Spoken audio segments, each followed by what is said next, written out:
থেকে ইস্তফা দিয়েছে। দিতে হবে তো, কোথায় যাবে?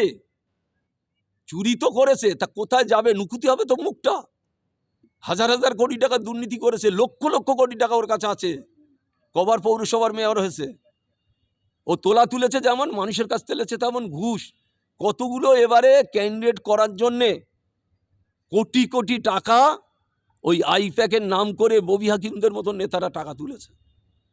আজকে তাই তাদের তো পথ যাবে, তাদের জেলেও থাকতে হবে, তাদের জেলও খাটা উচিত বলে আমি মনে করি।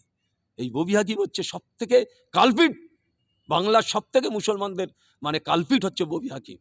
আজকে একটা শওকত মোল্লা সিপিএম করতে করতে এসেছে, তার কথায় নাচছে বাবু।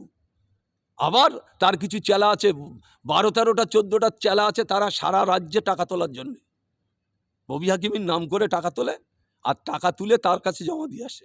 তা এরা কি তোলাবাজ নেতা? কি এরা চাকরি বিক্রি করি নেতা? কি এরা আজকে হসপিটালে চাকরি দেওয়ার নাম করে কোটি কোটি টাকা আয় করেছে।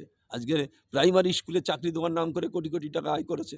আজকে সর্বদিকতে বাংলার মানুষের যেমন শাসন শোষণ করেছে, তাই আমি মনে করি এটা হয়েছে, এটা আল্লাহ ছাড়া কেউ করিনি, আল্লাহরই জন্য এটা হয়েছে।